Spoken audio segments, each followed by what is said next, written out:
Aleluia. E ele disse que o Espírito de Deus entrou sobre ele, ou entrou nele o Espírito de Deus. Mas aquilo que nós lemos no capítulo 37, Ezequiel, ele tem uma visão de um vale cheio de ossos. Aleluia. E eram esses ossos sequíssimos. Quer dizer, eram ossos que já há muitos dias, ou já há muitos tempos, estavam mortos, aleluia, e já não havia nenhuma chance daqueles ossos voltarem a ter vida. Sim ou não, igreja? Aleluia. Mas aqui Deus, ele mostra a Ezequiel a situação do povo de Israel. Aleluia. O profeta Ezequiel, ele teve a visão de algo que iria acontecer com Israel, e nós vimos, amados irmãos, aleluia, que essa profecia, ela aconteceu e ela se cumpriu com o povo de Israel, porque o povo de Israel estava andando contrário à vontade do Senhor. E sobre Israel veio algumas consequências. Qual foi a consequência? A consequência foi morte física e morte espiritual. Porque os irmãos aqui conhecem a história de Israel, aleluia. Os irmãos sabem que no ano de 1941, na Segunda Guerra Mundial, aleluia, um homem chamado Adolf Hitler, todos que estudaram aqui na escola sabem que Adolf Hitler, ele disse que não haveria duas nações escolhidas. A única nação escolhida era a nação, vamos dizer assim, o povo alemão, que era o povo ariano, que era um povo puro, que era um povo limpo, e o diabo usando o coração dele, mas tudo isso determinado pela permissão de Deus, irmão. E ele então ali, ele ordenou que exterminassem os judeus. E os irmãos sabem que na Segunda Guerra Mundial foi exterminado, dizimado mais de 6 milhões de judeus, irmão. E a terra foi assolada e devastada. Aleluia. Parecia que não havia mais condição desse povo ele se restabelecer, irmão, o povo de Israel. Mas a Bíblia diz, irmão, aleluia, que Deus traria o seu povo de volta para a sua terra. Aleluia. No capítulo 36 e no versículo 24 do profeta Ezequiel, ele diz assim: e vos tornarei entre os gentios, e vos congregarei de todas as nações, e vos trarei para a vossa terra. Os irmãos sabem que no ano de 1947 foi fundado o Estado de Israel.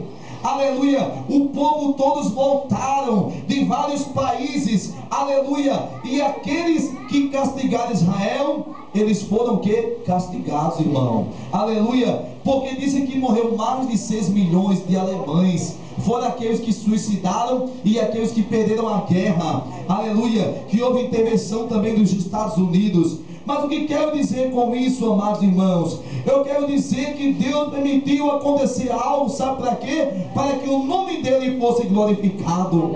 E os irmãos sabem, outro dia, aleluia, quando eu cheguei ali em São Paulo, eu estava ali num prédio e trabalhando de faxineiro, assim que cheguei de faxineiro num prédio muito rico. E aí naquele prédio chegou uma mulher já idosa, aleluia, mas uma mulher muito rica, uma mulher que tinha 5 faculdades, e eu varrendo ali aquele hall daquele prédio, que era bem maior que essa igreja, só o hall do prédio assim, a entradinha, irmão, bem maior que essa igreja, irmão.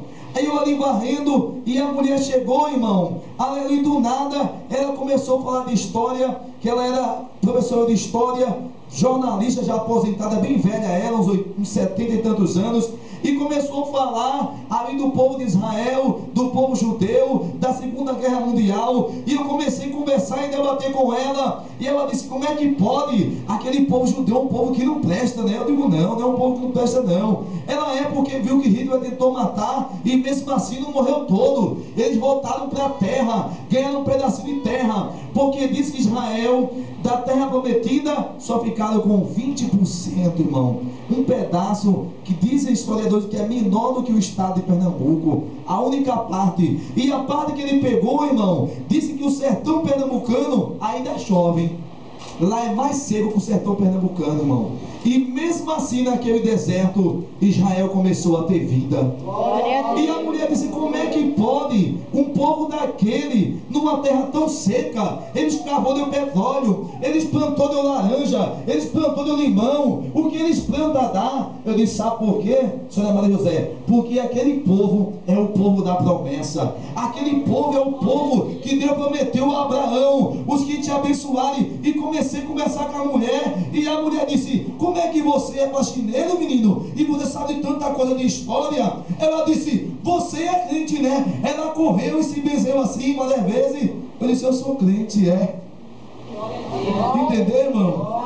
Porque ela disse: não pode. Eu estou conversando, tenho 5 faculdades, né? A mulher é muito rica. E o moço que é o faxineiro do prédio, ele começa a me ensinar a história, começa a falar para mim de história, mas é diferente. Você é crente então, né? Eu digo: sou. Ela correu e começou a se benzer. Eu disse: calma aí, eu sou crente, não tenha medo não. Ela foi embora do elevador, depois me chamou lá para me dar umas coisas. Você é crente? Eu digo: sou. Ela: tá bom. Irmãos, aleluia. Sabe por que Deus fez isso acontecer? Para que o nome dele fosse glorificado. Louvado seja Deus. Aleluia. E aqui o Senhor diz que essa terra que foi destruída, ela voltará a ser regada e será frutífera como o jardim do Éden. E os irmãos sabem que hoje Israel, mesmo pequeno, é uma grande potência mundial. É ou não é, irmão? Os irmãos sabem que os melhores caças de guerra estão onde? Em Israel. Uma potência bélica mundial é onde? Israel. Um país que não tem nem 70 anos, ele foi reinaugurado em 1947, fundado em 49, se não me engano. Em 49 foi inaugurado o Estado de Israel.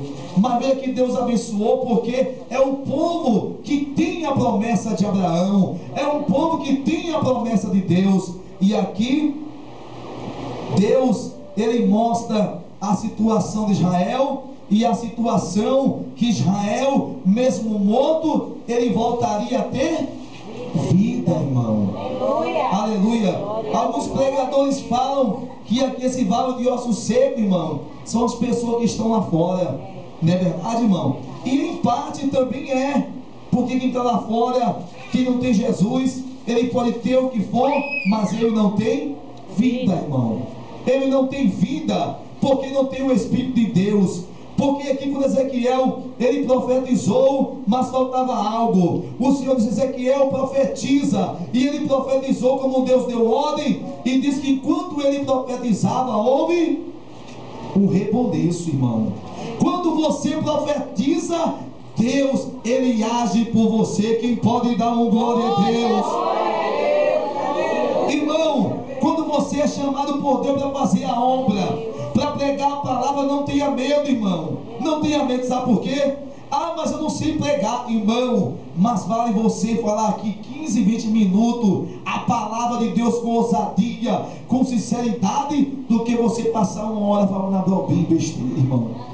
Mas você falando com a ousadia de Deus, Deus, ele faz milagre em tua vida, irmão. Sabe por quê? Muitas vezes que Deus mandou pregar a palavra, eu dizia: Senhor, mas eu não sou eloquente, Senhor. Senhor, aleluia, Senhor. Muitas vezes eu não tenho tempo de dedicar a tua palavra, não sou pregador. Mas o Senhor vai e abre bem a tua boca, que eu te encherei. Glória a Deus. Glória a Deus. É o Salmo 81, versículo 10, muitos irmãos conhecem. Aleluia. Enquanto eu profetizava, como o Senhor me deu ordem, houve um rebuliço. E osso, cada osso ele juntava ao seu osso. Quer dizer, enquanto nós fazemos a obra de Deus, irmão, Deus trabalha por nós, irmão. Aquieta o teu coração. Aqui Deus está dizendo que ele vai colocar as coisas no seu devido lugar. Aquilo que está torto, ele vai endireitar. Aquilo que está errado, ele vai colocar no seu lugar. Sabe para quê? Para mostrar que ele é Deus na tua vida, para te dar vitória. Então dê um glória a Deus aqui nessa noite, porque Deus, ele vai entrar com providência para mudar o teu quadro. Quando me canta lábia, aleluia, irmão. Deus, ele peleja por você, amado irmão. Aleluia. Deus, ele peleja. Mas ele fez uma pergunta ao profeta. Ele mostrou a visão, ele levou o profeta para o vale. E muitas vezes, irmão, nós estamos no vale, cada um da sua maneira, porque tem irmão que é mais aprovado do que o outro, irmão. Mas isso depende muito da chamada de Deus na tua vida, irmão. Aleluia. Porque, irmão, quanto mais é dado, mais é cobrado.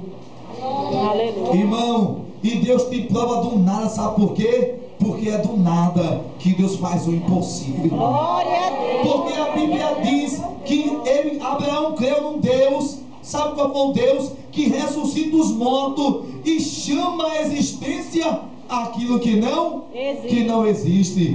Ou outra tradução, e chama as coisas que não são como se já fossem.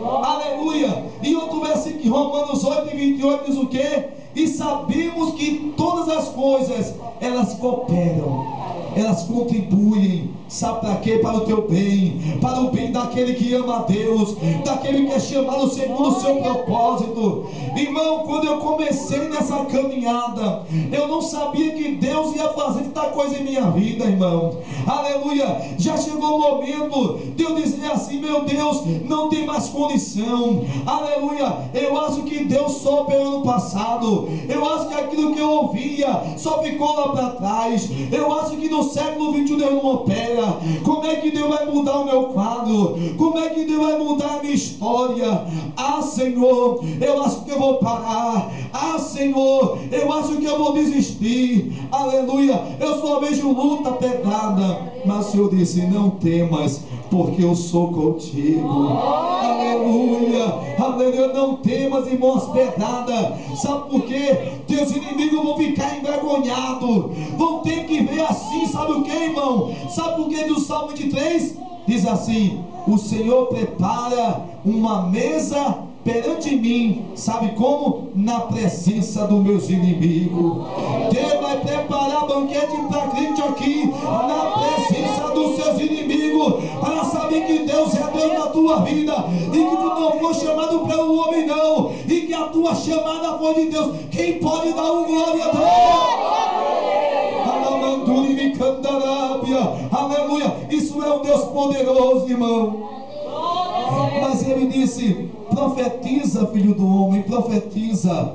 Ele disse, irmão, aleluia, assim diz o Senhor Deus a esses ossos: eis que farei entrar em vós o Espírito e vivereis. Aleluia.